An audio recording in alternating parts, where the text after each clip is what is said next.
Welcome everyone to the session on the clinical years, and we're going to give you advice about applying into emergency medicine during your clinical time.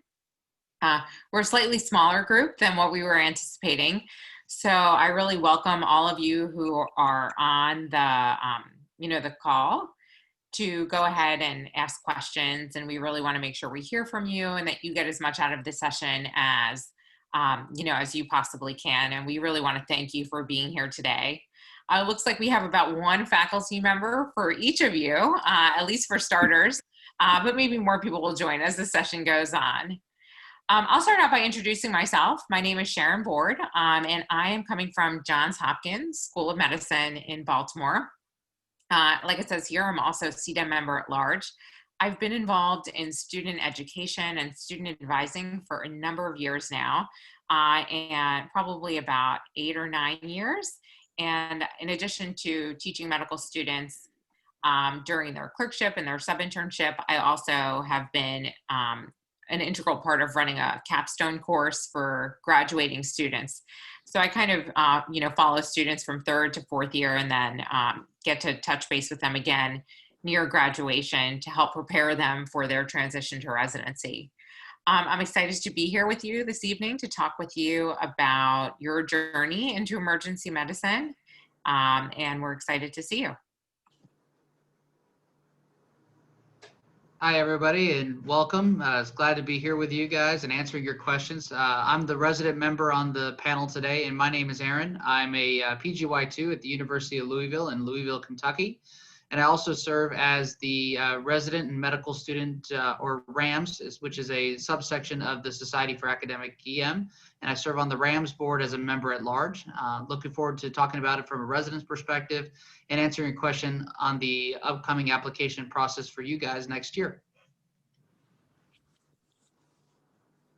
Welcome. Hi, I'm Steve Nazario. I'm a program director at Advent Health, which is in Orlando, Florida. I had served as associate program director for 12 years before that. And I was faculty at another residency up in New York for several years. So it's, I've had a few times around the ring, and very excited to be part of this session today. Hi, I'm Eric Blazer. I'm at Inspire Medical Center. I'm the clerkship director there. Inspire is in South Jersey, about halfway between Philly and the shore. I've been the clerkship director there for 3 years and been on faculty there for 6. Really excited to kind of help and answer some questions about navigating as you guys move through your, likely later medical student years into your MS4 year. So I guess to start, we wanted to talk a little bit about the timeline that you guys can expect to kind of start to deal with over the next many months. You'll start to hear a lot of acronyms that get thrown around. And we wanted to make sure that everybody kind of had a good fundamental base knowledge of what to expect over the coming months. And, as you progress MS3 into MS4 year, and I'm sure I'll miss some of the acronyms, and the other panel folks will be chiming in. So the first one you'll probably hear is either ARIS, which is the residency application service. And, depending on the year, everything this year is very different because of COVID.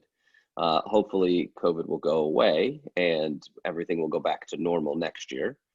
But that usually opens in mid-September, I believe.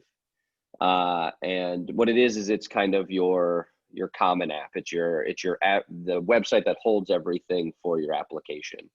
It's where your personal letter goes, or your personal statement goes. It's where your letters of recommendation go. You upload all of your grades, upload all of your transcripts, and it's the way that you choose what programs you're going to apply to, and then eventually make your rank list. Does someone want to go over to like VSAS or what a SLO is? Yeah, so I'll talk briefly about the SLO, and you may have heard this acronym also thrown around a little bit. SLO stands for Standardized Letter of Evaluation, formerly known as a SLOR, which is a standardized letter of recommendation. And we changed to calling it a SLO because it's more a letter of evaluation. So the goal of the SLO letter is to kind of highlight all of the characteristics and traits that we are looking for in emergency medicine, and to do it in a clear and succinct way. So all of the letters that are coming from different programs and different medical schools are going to be in one kind of clear and common format. It's actually interesting, and we'll talk more about this SLO in a little bit, but this year the internal medicine folks, for their applications, have actually developed something that looks very, very similar to a SLO. So I consider us to be a little bit groundbreaking in the field of emergency medicine. We've been using the SLO or the SLO for about 10 or 12 years. So it goes back a little bit. And I think other specialties are potentially recognizing the value of that. You can always go ahead and Google it if you want a better idea as to what that letter format will look like. And there's actually a handful of different SLO letters. And again, we'll talk about that a little bit later in the talk, but we just wanted to make sure you understood what we were saying when we were saying things. I recall how overwhelming it could be as a medical student when all of the acronyms are just flying around, especially when you first start your clinical rotations. And there were times that literally I would leave the conversation and I would be like, I have no idea what was just said. I started on like the cardiovascular SICU, and oh my goodness, the acronyms there were just, it was a lot. So from an educational and application perspective, there's a similar amount of acronyms that we want to make sure you understand. And I guess I could talk about. Yeah. Have at it. I guess I could talk about the VSAS program. That's another acronym, also known as VSLO. So they get thrown around. They just went through a name change. It used to be called VSAS, or the Visiting Student Application Services, or the Visiting Student Learning Opportunities. So in addition to doing a rotation or getting a SLO at your home institution or wherever EM residency program that you're first elective, there's additional ones that you can undergo. You can undergo at other institutions. So for me, if I wanted to do a rotation at the University of Kentucky, I would apply through VSAS to go from U of L's medical school to go to UK to apply there, and then you could get your second SLO. And so to go and do these away electives to get your second or maybe third SLO in a traditional year, you would have to apply through the VSLO program or VSAS program. And not every school is on VSLO. There's another application service that I can't remember the name of. And then there are a bunch of institutions that don't utilize any like broker service, and just you contact their program directors or program coordinators, probably program coordinators, directly. And a lot of this information is available on a lot of the professional society websites. Like EMRA has, I believe, a pretty good resource for these kind of things. And we'll kind of talk about the timeline probably a little bit more as we go through it. What we have for you guys is we have 4 cases that we all commonly see. They may not apply to you, or they may apply to you, but these are 4 cases that we all really commonly see, and we just kind of wanted to talk through them. And as you know, advisors and folks that deal with this a lot, we wanted to kind of discuss it from our point of view. Excellent. So I'll go ahead and get started. And I think since it's such a small group that we can take some time after each case to engage in discussion with you all and to see if you have any questions about the specific details of things that we talked about. So case 1 is a little bit off of my personal experience, aside from the COVID part. But I actually went to medical school thinking that I wanted to be a pediatrician. And granted, this was a number of years ago. So I tell people I'm old. I'm not really old. I'm young at heart, and I'm not really old. I'm like mid-career. And I did my pediatrics rotation, and I just left the rotation feeling really undecided. I'm not sure if any of you are in this situation where you plan your clinical time, and they always say like, do the thing you're interested in. It's like your 3rd rotation, so you understand how to be on the wards. And I had literally planned my whole clinical schedule thinking that I was going to be applying into pediatrics. I had my pediatrics rotation right at that sweet spot. And then I did the rotation, and I found that outpatient pediatrics was kind of dull. And I would leave rooms and never ask the right questions. They would be like, how much milk does the kid drink? And I'd be like, I don't really care. I didn't ask that question at all. And I found inpatient pediatrics to just not really, fit what I was looking for. So I was back to the drawing board. And at the time, I really wasn't sure exactly what specialty was going to call my name. And I found it to be a very overwhelming experience. Granted, it was a while ago and things were a little bit less structured than they are now, but you're also in this uphill battle where you are, your clinical rotations are being affected by COVID, which adds to this additional stress for you having to take a shortened clinical rotation time of, our EM rotation has been shortened to 3 weeks to figure out, is emergency medicine the specialty for you? Since you're here, you may already feel definitely like it's a slam dunk, but I deal with students all the time who they're feeling this kind of undecided feeling for a while.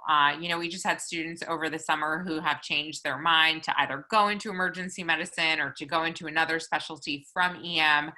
So having this feeling is really a normal feeling. And the goal here is to try and help you kind of navigate that feeling and to help you figure out, is EM the right field for you? And I think, also beyond that feeling is the reassurance that is EM the correct field that you choose. A lot of medical schools don't build in, that experience in EM in that third year. It's really a newer concept that not even, a handful or that many med schools are even allowing you to do a third year EM rotation. So, today, the answer to that case, the first major thing is to find someone that is in the field that you want to go into. So find a mentor. And, that's easier said than done for some people. A lot of people go to large academic medical schools and have, readily available mentors. But if you don't have that, there are a lot of professional societies, EMRA, SAEM, that have great mentorship programs, right, that you can get involved in at any point in your medical school education. And they hook, they align you with somebody that, may be local or maybe not, but that is willing to advise you as you go through the process on how to build your CV, which, is a really big goal for, MS 1 year and MS 2 year, and all the way up to, third and fourth year on applying and, the process of applying and those kind of things. So having, there are the general resources that are available on all of these websites, and you can see all of these places at the bottom, all 1, 2, 3, 4, 5, 6, 7, 8, 9, 11 of them. And on top of that, you also get, so you have the opportunity to get one-on-one mentorship.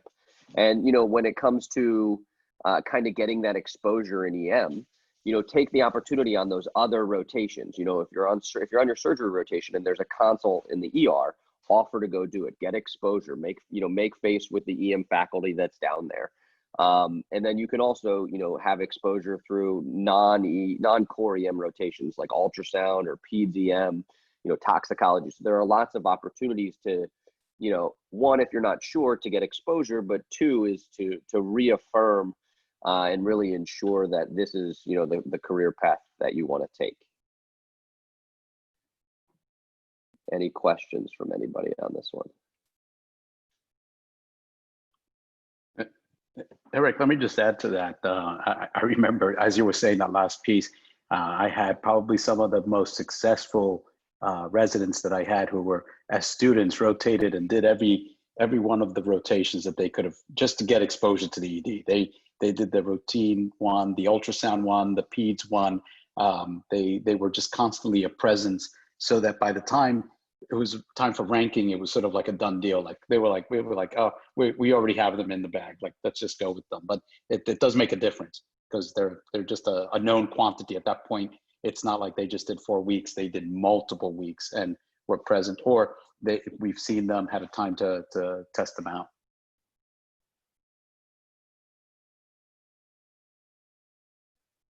All right, if there's no questions, we can move on to case 2. So what happens if you're not happy with your step 1 score or your complex 1 score, or if you look back and you say, well, is this going to be competitive enough for EM being one of these competitive specialties? And I've heard that if you can't cut it there that's going to be weeding you out, or I have some poor grades somewhere, or I struggled in first year and had to go to a remediation plan, or I had to take a gap year, or some other process where you feel like you just may not have a solid transcript that you're going to come forward. That's a common enough scenario. I've heard people, because we get pushed to have sort of some cutoffs. I know my designated institutional official comes in and says, we want to make sure we get the best of the best, and I'm like, okay, that's our goal. And I want to take a page from what my co-host Sharon said before, like, sort of stay calm, don't panic, right? Because so thank you. You fed right into that one, so I'm going to use it. It's not to give up hope. First, do an assessment. What's, honestly, how competitive are you? Do you feel like that test, that one either clinical rotation or that one pre-science score, is that sort of attesting to what you're capable of? And if not, then good. Let's go forward. One of the simplest things to do is to take the next course. So take, Comlex 2, take the step 2. With COVID, that's gonna be a little awkward, but being on top of the timeline, you're not alone. People getting schedules that were bumped off, that's something. But let me tell you, if I have somebody who has a step 1 score that's like 210 or 215 or something, and I have a lot of 240s on the other hand, if they redeem themselves with a step 2 score that's a lot better, well, that's, for me, I'm gonna say, well, they learn to sort of use that step 1 score to motivate them to get a better score. And now I'm going to look at them, and I can talk to my faculty when we're doing our ranking list, when I'm doing our evaluations, and say, this is going to be a much more competitive candidate. In terms of slow, it's always, and we've mentioned this before, that's the standardized letter of observation. And it's one of the ways where we talk to one another. So whether you rotate in Cincinnati, Denver, or my shop, we use the same template. So we all know we're talking the same language. Again, it means something, because I usually know who the writers are for the different programs, and I can sort of say, oh, let me give a call. Or if I don't know, I'll ask somebody else in my program. And EM, I think, has about 2 to 3 degrees of separation. We often find that we know somebody in each other's shop that we can sort of find. In terms of the clerkship grade, I think the clerkship is really where you shine. It's not the time to be a wallflower. It's a time that you're among all your peers, and that's the background that you're going to be measured against. And I think that it's really, really nice to see somebody come in, even if they're struggling in the beginning of the clerkship, and then by the time of the mid-cycle evaluation, they're improving somewhat. But do they take what the recommendations are to heart, and sort of work hard, sort of show that they're industrious? I don't necessarily need the smartest guy in the room. I need somebody who's willing to work and willing to sort of take feedback and implement it the very next day.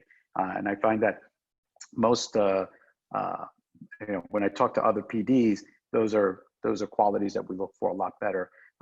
The other thing, in terms of always having a plan B. In EM, we like to have a plan B. What if your patient goes south and you've given them a medication or a therapy? Same with this. If EM, maybe being a very competitive specialty, seems like, wow, I'm going to be locked out, do you consider maybe saying, I'm going to consider a transition year, I'm going to consider an intern year? And I could say I've taken candidates who've done an intern year, transition year, over somebody who's a graduating 4th year, because they now have a track record of doing clinical work that's important for me and something I value. And I've been very, very impressed with that.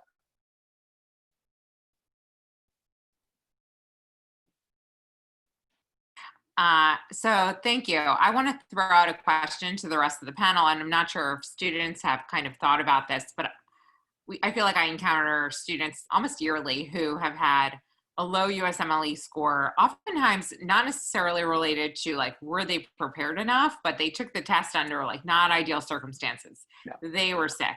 Their family, their mom was in the hospital, and it leads to a poor score. So for those individuals, like, do you recommend that they like bring it up in their personal statement? Should they just kind of let it ride? What do you think is the best course of action there? I appreciate hearing their story. I think that it really does give context to that time period. I may scrutinize other parts of their, whether their transcript sort of represents that they were doing very good work and then they faltered somewhat. And again, these are just individual measures. I can't say that I'm going to go totally just based on a step 1 score. Obviously, a step 1 score that's just barely passing is going to be worrisome if it's really on the lower side.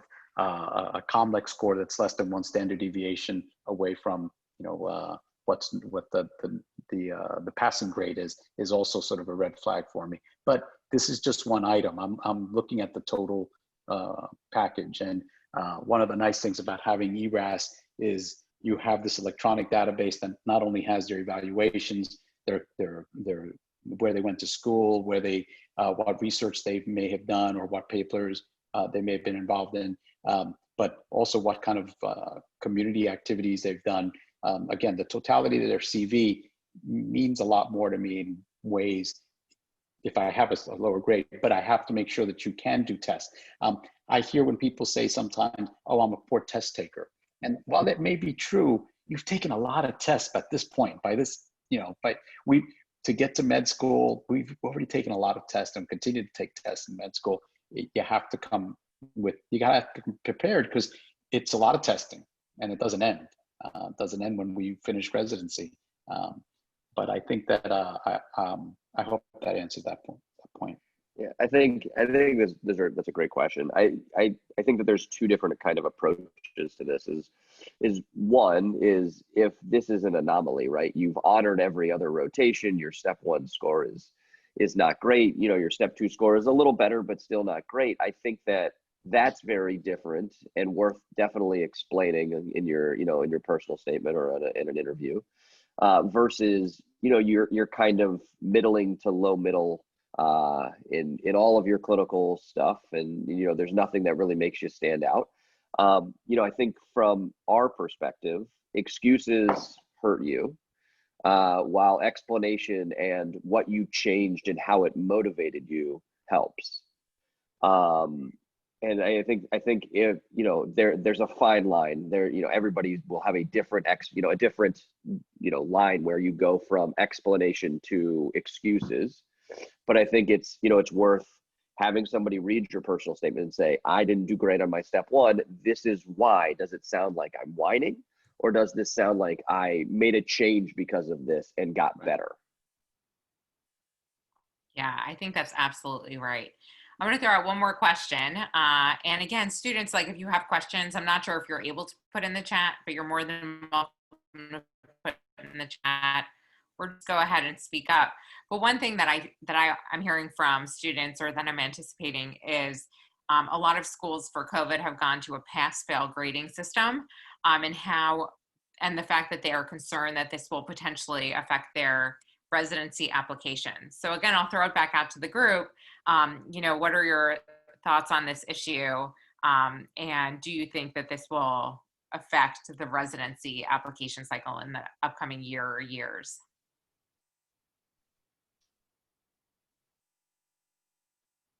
I think, I think it certainly changes things. It changes where you put your stress, right? Like as someone that looks at an application and evaluates it. I think that, the big thing, and I tell a lot of the students that I advise this, is your application is your ticket to your interview, right? Your application is important. Everything that's in your application is important. We were having a discussion about personal statements before this, and how, dull isn't necessarily bad. If you just want to talk about why you're interested in emergency medicine and what specifically you bring to the table, that's a great personal statement. And I think what it boils down to is that ticket to your interview is what it is, and then your interview is what really can seal the deal. If you have a bunch of passes and in a pass-fail system and you get there and you blow the socks off the person that's interviewing you with, all of the discussion you have, the great discussion you have, that's wonderful. And so I think it will change things. It changes where the stress is, but I think it definitely doesn't change that the interview is probably one of the most important things in the application process. Yeah, I will agree.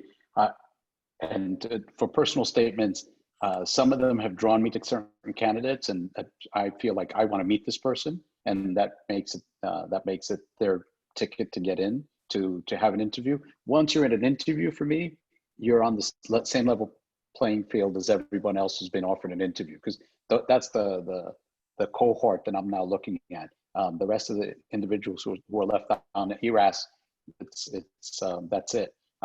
So it's a great way to meet people.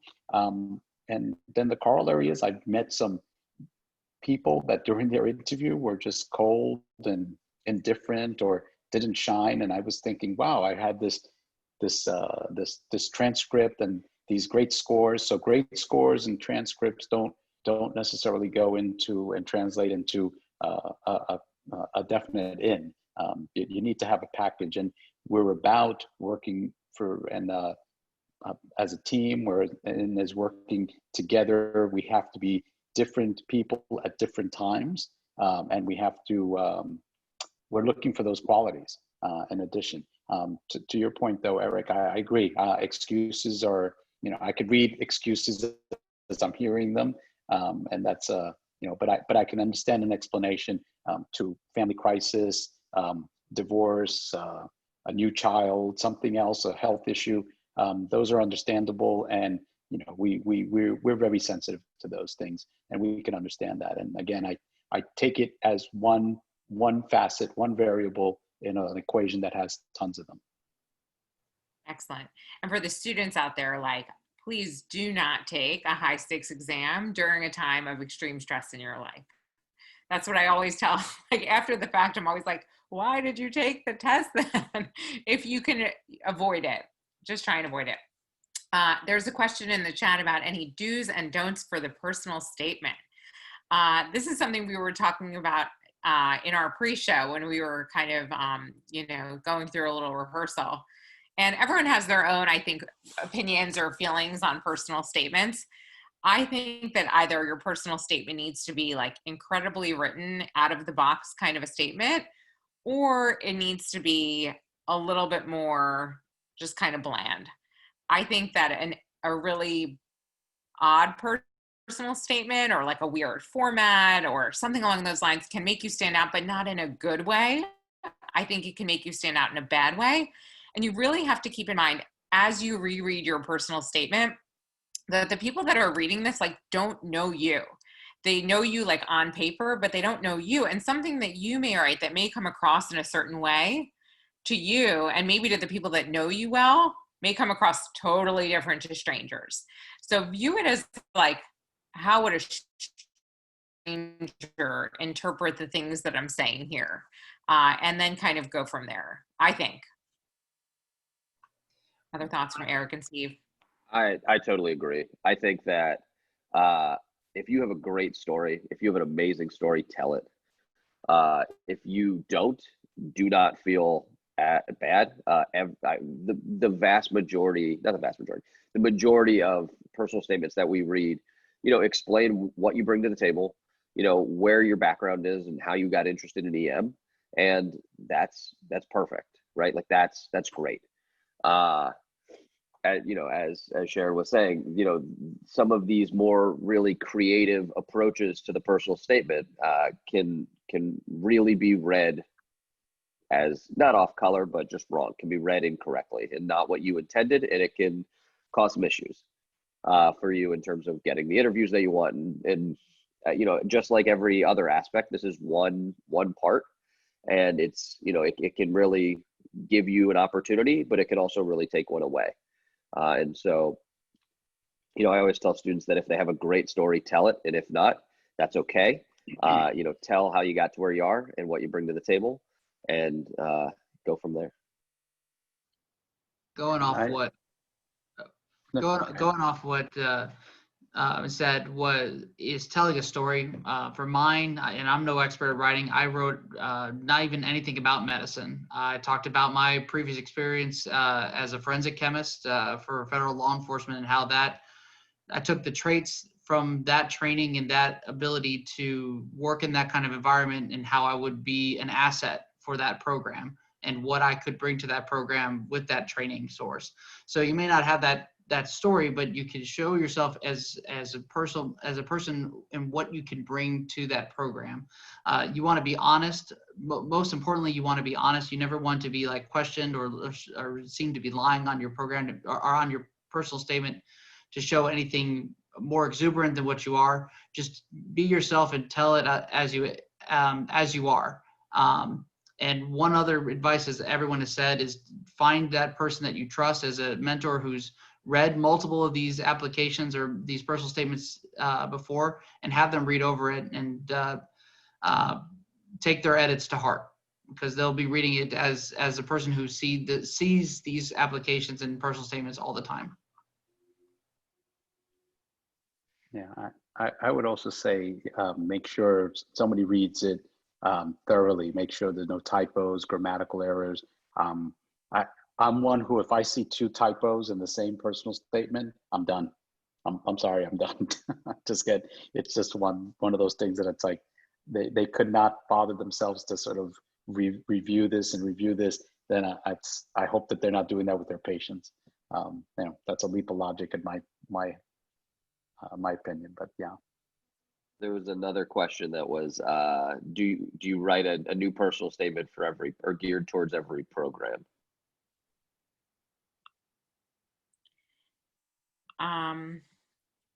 I personally don't think so necessarily. I think that what I will oftentimes advise students that there should be one general personal statement for all programs. I do say that if there is a certain thing that you want to highlight, like I grew up in Baltimore, we're a little bit challenged because not a lot of people want to move to Baltimore. So if we see someone and in their personal statement or somewhere that they highlight that they have a connection to Baltimore, that like raises our eyebrows a little bit, or some kind of connection to Hopkins, because a lot of times those are people who are truly really interested in our program, people that do have that connection. So I think that if you have that connection, I think it's reasonable to edit your personal statement for 1, maybe 2 programs, but I would not write a new personal statement for every program you're applying to. I think that's a little bit, I'm going to use the word fake or ingenuine, I think is disingenuous, I think is a better word.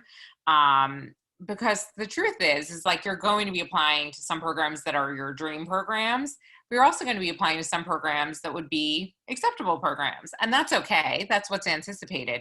But you don't want that program to think that they're your number 1 choice if they're not. I think that's a big mistake that students make because in the end, it's just going to come back to bite you. Like we were saying, we're a small community, and ultimately, you don't want to start off your career in emergency medicine like that. You want to be honest with us, and we want to be honest with you back, but you don't want to have a disingenuous relationship in that personal statement, I think.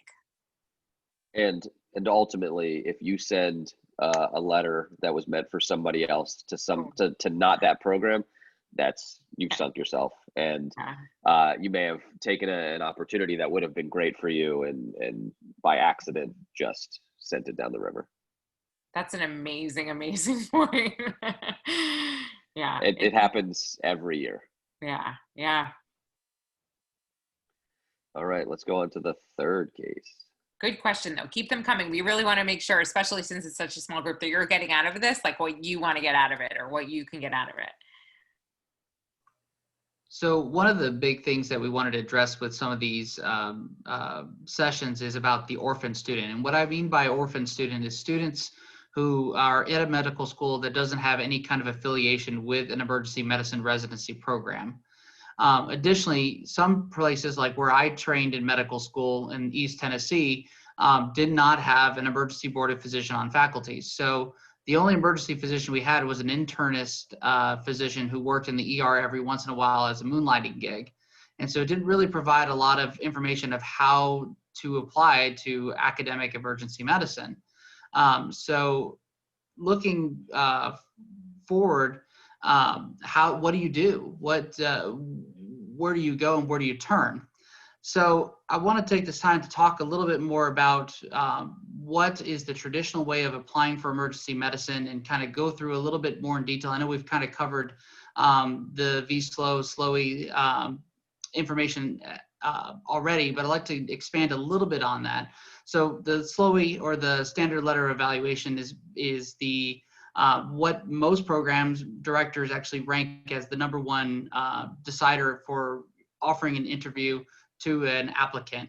And it replaces your traditional letters of recommendation and compares your performance and candidacy against the peers that you're competing with for emergency medicine spots. And so these SLOE itself actually will give a performance and a grade of honors, high pass, pass, and low pass, or kind of rank you of how you performed in comparison to peers who also performed at that rotation. So a top 10%, top 1/3 or above peers, outstanding, a middle 1/3 at the level of peers or excellent, and then lower 1/3 below level of peers or good. And so these letters of evaluation are exclusively written by faculty members who are usually clerkship directors at an institution with an emergency resident program. Now that causes a lot of problems if you're an orphaned student because you don't have that kind of affiliation with an emergency resident program. So everything that you have to do to get there is you have to apply to take an away elective. And you do that in multiple ways. The most common is going to be the visiting student application, or the VSLO, or as mentioned earlier, some programs, I think some of the private hospitals groups also have their own now, I can't remember the name as we talked about, have their own application service to apply to those residency programs, all of which can provide you a standard letter of evaluation. Before COVID, it was acceptable to have about 2 to 3 of these SLOs, and you wanted to apply to probably 4 or 5 of those programs to hopefully get your 2 to 3. Now, for VSAS and preparing for VSAS, you wanted to have all your stuff in all your ducks in a row and all your application stuff prepared for when the day VSAS opened. And the reason for that is VSAS and VSLO, I can't speak to the other program, but they are on a rolling admission. So first come, first serve kind of gets to the top of the applicant pool. So in order to be prepared for that, what you want to do is you want to get your updated unofficial transcript ready to go, your official USMLE COMLEX scores that you can download as a transcript from the NBME or NBOME, and then a professional photo. Additionally, one of the hardest things to get and takes the most time consuming is getting the immunization requirements checked off. And this is through the AMC immunization paper, where your rotations coordinators or your Dean of Student Affairs will actually check off and sign. And so that means getting your TB up to date, getting your flu up to date, and that's going to be your most time consuming in trying to get those completed. Additionally, some programs, depending if they're on there or if they're not, you might want to ask a program coordinator if you're interested in a certain program. You might need a letter of interest to that program. You may need a letter of interest to an EM specialty. You may need an N95 mask fit test or ACLS and BLS cards uploaded. So it's important to have all that prepared. Additionally, as has been alluded to before, there are plenty of mentorship programs when you don't have that emergency medicine mentor. SAM does a really good job at the annual meeting of pairing medical students and junior residents with faculty and program directors, just kind of like this event, with individual academic faculty who can help guide you in finding your program and being prepared for the application cycle in your MS3 year, moving on into your MS4 year. Now, that's typically what happened with the traditional year. Now with COVID, things are changed. Instead of 2 to 3 SLOs, we're actually only going to have 1 SLO, because most programs who have or most medical schools that have a emergency medicine residency program are only going to offer it to their own students, and then with exceptions. Like for U of L, we are offering audition rotation or away electives for the Pikeville College of Osteopathic Medicine for their students to come work with us because they're orphan students. But that might not be the case in every state. And most osteopathic and Caribbean schools don't have this emergency medicine affiliation. So it will be very difficult with the current times as they are. However, most programs are starting to offer select spots for these individuals who are applying into emergency medicine. So keep tabs on VSAS and VSLO, as well as reaching out to individual programs. And I know that for osteopathic programs that have now moved from the AOA into the ACGME, they're a little bit, they know of what's going on with COVID and are opening spots for students who need those, that one SLOE. As for mentorship programs, we'll still have the annual meeting. We'll come to these sessions. We'll have 8 of those to help prepare you for that process. Awesome. And then I guess there might be a question. Yeah, I see a question there. How do you secure a top SLO when you have not had exposure to or experience an EM through your home institution? That's a great question. That is a really good question. That's a really good question. Yeah. So it's a really good question. It's a hard question because it's ultimately going to take a significant, or not a significant, but I think it's going to take some, maybe a little bit of preparatory work on the part of the student. I do think, and I want to highlight that all of the rotations in medical school are really preparing you for emergency medicine, right? One of the great things about EM is that we have a little bit of everything in our specialty. So we have a little bit of surgery, a whole lot of medicine, some OB. So just by doing those rotations, you are in effect preparing yourself for your emergency medicine rotation and for your emergency medicine sub-I. There are a ton of online resources, though, that you can also access that can kind of bring you up to speed on emergency medicine knowledge. So CDEM, the Clerkship Directors of Emergency Medicine, have a curriculum for 4th-year medical students that you can access in order to kind of bring yourself up to speed about, differential of consequence and how we think about patients in the ED. There are resources online about ED presentations. There's really so much out there, and probably Eric and Stephen and Aaron know of other things that are out there that can help prepare you for your emergency medicine rotation. The other thing that I think is so important is honesty with the people who you're working with and the people who you're rotating with. Everyone understands that certain situations are not ideal, right? And if you're open for upfront and honest with the people you're working with and say hey, I haven't done an EM rotation yet, my school doesn't have one, we're going to really have a better understanding as to where you're coming from than if you try and fake it till you make it, right? Don't hesitate to ask for help. If you don't know how to do a procedure and we're hey, go get the stuff to do the procedure, tell us. We need to know that, right? And ultimately our job is to help you learn and to take good care of patients. So let the person kind of know that and give them that information. And hopefully no one will kind of think less of you for, being upfront and honest about your situation. I think that you hit on, I think it's a great question. That was a great answer. I think that there are a couple core values in EM. So it's going to take a lot of pre-work, right? You're going to have to kind of figure out how best to present those kind of things. But I think there are a lot of core values in EM that are, honesty, positivity, hard work, right? Those things aren't things that you have to have experience with, right? Those are things that you just have to show up, right? You have to show up and work hard, and you have to show up and be positive and be willing to learn.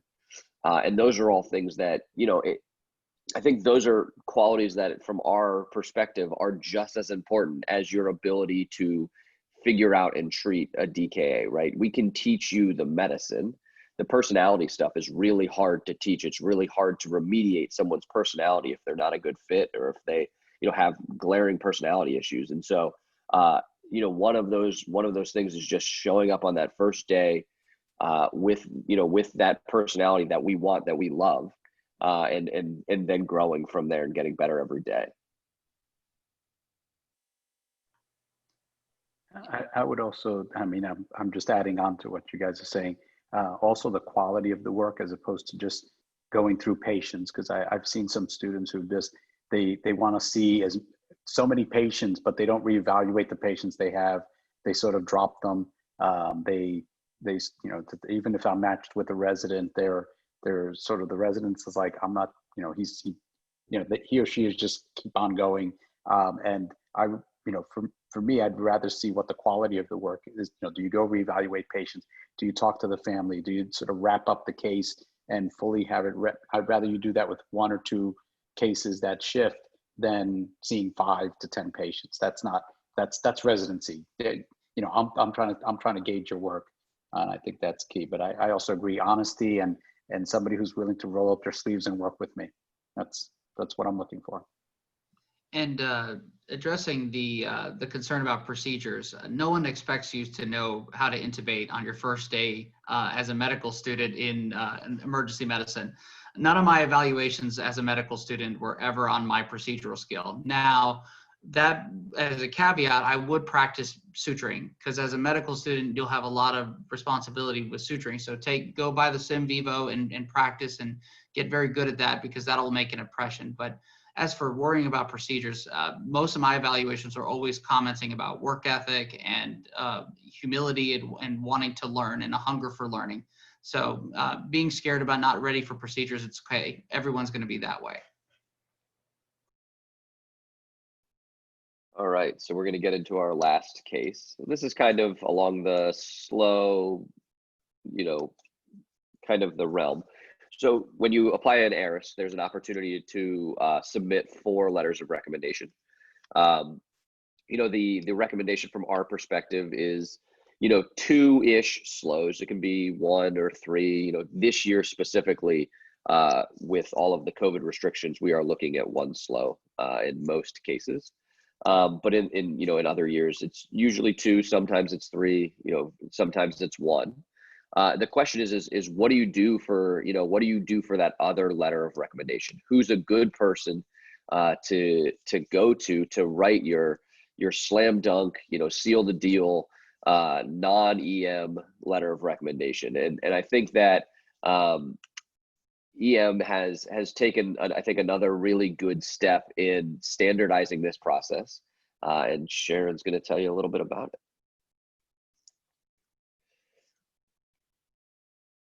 Muted. So on your ERS application, there will be 4 slots for letters of recommendation. And traditionally, what we've told students is that you should have 2 slow letters from emergency medicine rotations. During at least this academic and application cycle, it's going to be 1 slow letter. And potentially that may be the same for you all, or potentially it may change in the upcoming year. And that will be your emergency medicine letter. And these are always departmental letters. They're not written by a specific, you know, you don't have to be like, make sure you work like 7 shifts with someone. Because in general, these are going to be written by the clerkship director team, by the residency, you know, team. It's not something where you need to get specifically from a person. Your other letters, you should get a letter. Ideally, we want to make sure that we are able to understand how you perform on your clinical rotations. And for those of you who are on this call, ideally you're, you know, in your 3rd year, you're in the mix of things, doing your other off-service rotations. And this is really the time where you want to start identifying people who you're working with, who you feel are going to be able to write a good clinical letter for you. People who you feel you're going to be able to get to know, who you've presented patients to, who they've seen you, you know, putting in the work, taking good care of patients. And that should definitely make up 1 other letter on your residency application. This year within the emergency medicine community, we recognized that we needed to get really good, solid information on students from off-service rotation. So we actually created a slow letter that is called the O-SLOW, or the off-service slow, to be completed by another specialty, by surgery, internal medicine, OBGYN. And this letter very closely mirrors the slow letter that we've been looking at for years. The goal of this letter is not to annoy the faculty members who are going to be writing it, but the goal of the letter is to gather, again, as much information as we can about you. Oftentimes an off-service letter will be like, they were the best things since, who's ever walked on water. And ultimately that never told us anything. And we would read that letter and we'd be like, we don't really know what this means about you. So the goal of the OSLO is to get a better idea about you and your clinical skills and how you rotate. And how you work with patients and how you work with the team. And those are really the goals of that letter. If you've done research, you have someone who knows you, who's been your advisor since your first year of medical school, someone who you've worked well on a research project with or worked more longitudinally, that can be your fourth letter. So that can be the letter that also goes in your file that speaks to a different part of you, right? So that research letter or that mentorship letter will be one that talks about how you've grown throughout your time in medical school, your ability to start a project and finish a project, your ability to, maybe work with a research team to learn new research skills. And that's what that letter will talk about. So those are kind of like your 3 to 4 letter spots is kind of what you should be looking for. The other thing that I want to stress, and this sort of goes in that like, don't panic mode, is that because this is a ranking of, middle third, top third, middle third, lower third, people match into emergency medicine in all of those different tiers. So just because you have a middle third ranking or a lower third ranking, which you may not necessarily specifically know about, that does not mean that you will not match into the specialty. And the same thing goes for when it's mentioned on an OSLO or on, it is a way for us to compare applicants to applicants, rather than a kind of way that it's indicating that you're not going to match at all. So that's something that oftentimes will send students into a tailspin, that they go and they do a rotation and they feel as if their performance was not as good as it could have been or not as up to par as it could have been. That is not, something that is ultimately completely damning to you. And I think that that's important for you to know as you move forward. There's few things that you need to go into a true panic mode about, and hopefully your advisors will let you know that information, and we'll let you know when, and we'll advise you in an honest and open way.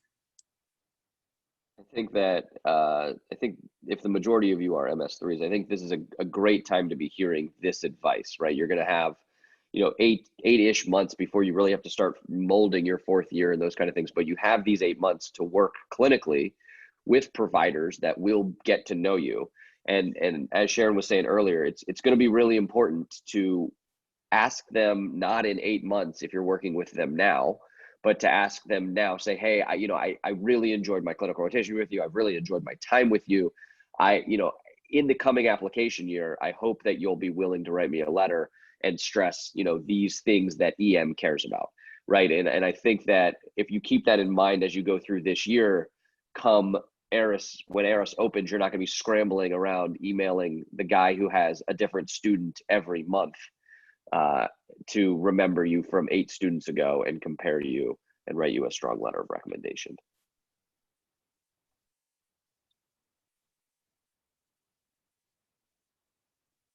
All right.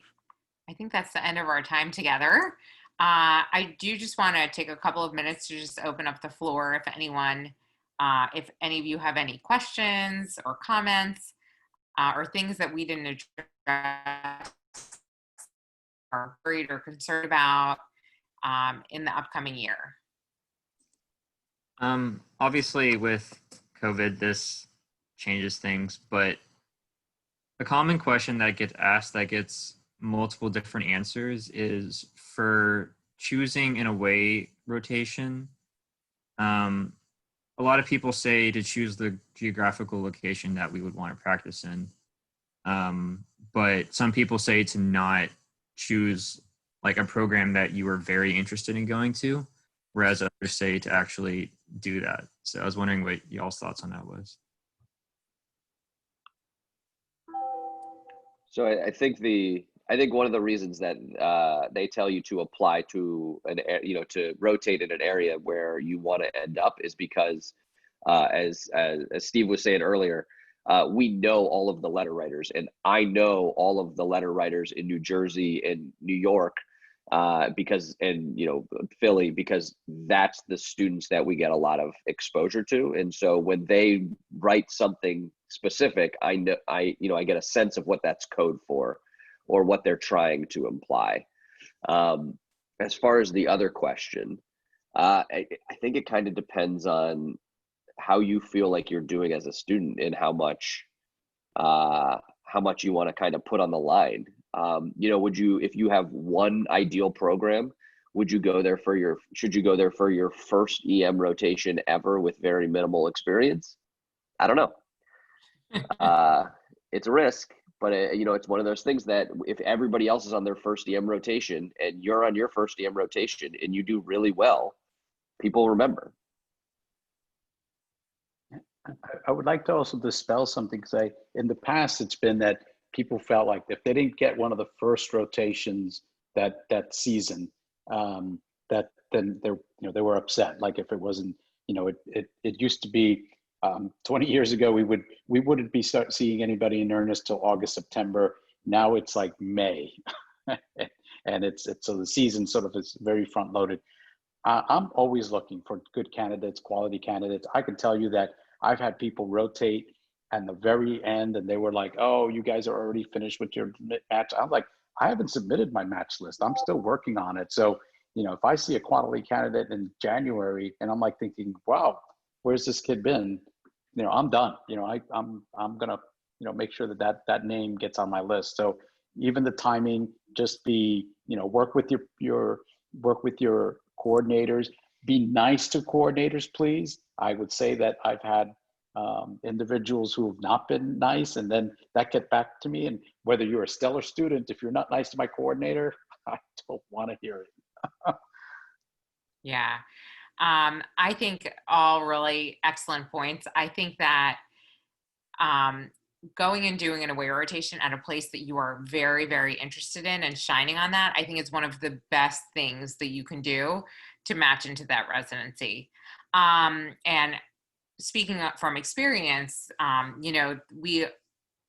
when we're like sitting down and thinking about having a known entity, right? So we've worked with you, we know you, our residents know you, is a good thing. Now, does it always work out for students? So doing a good job is great, but it's a lot of pressure, like what you're saying, to really perform on that rotation and to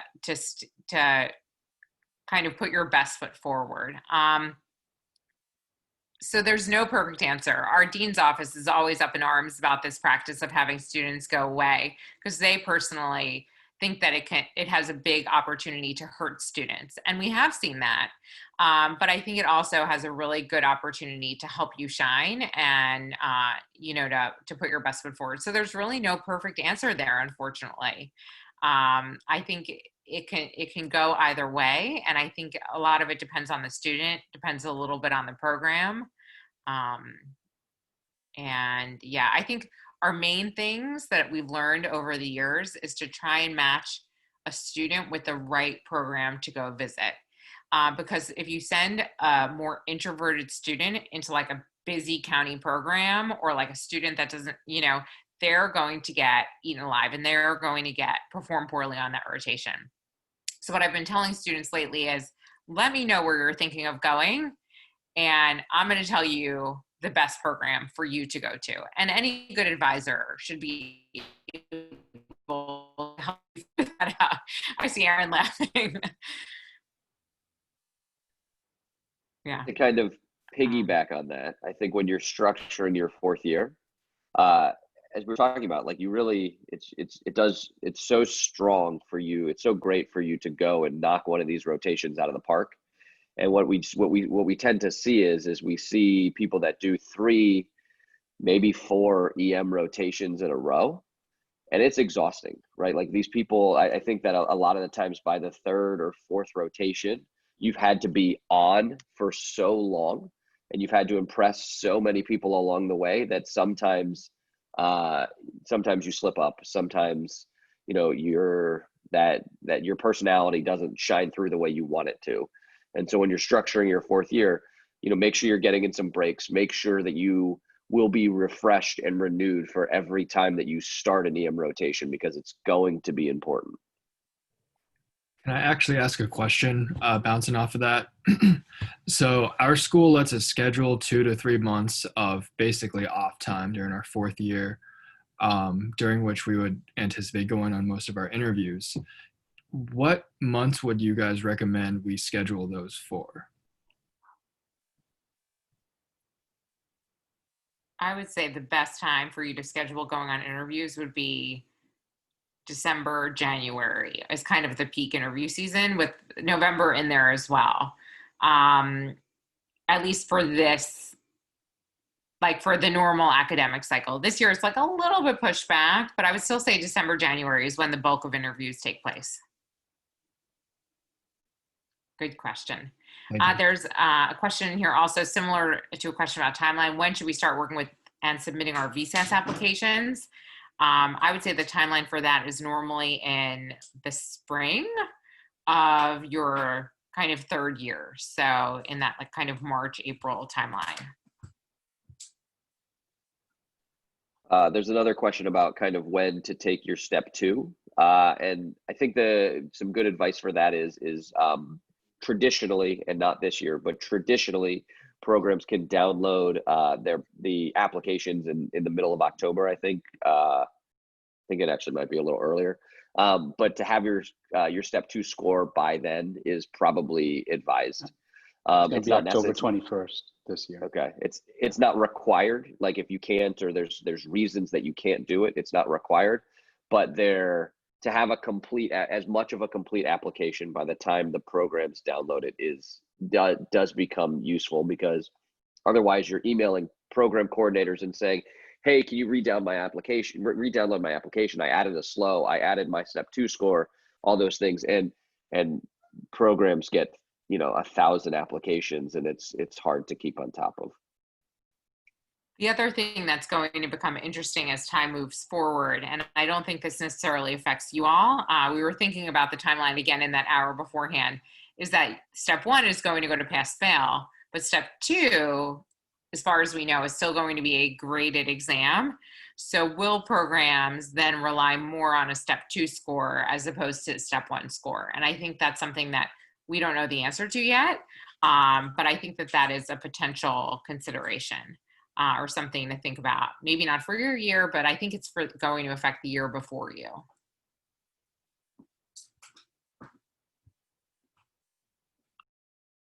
Other questions?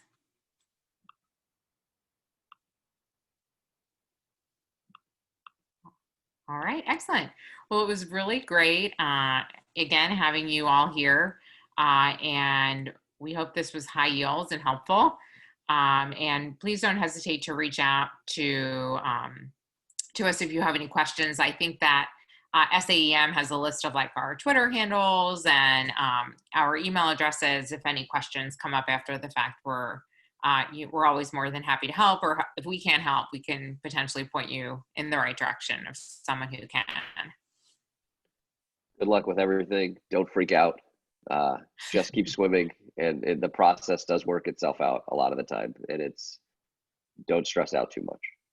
It was really nice to be here tonight. Thank you very much.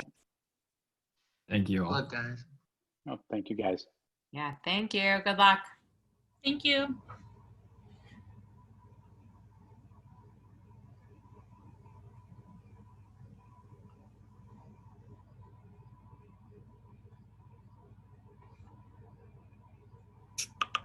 Bye-bye. Thank you, Michelle. Have a nice night.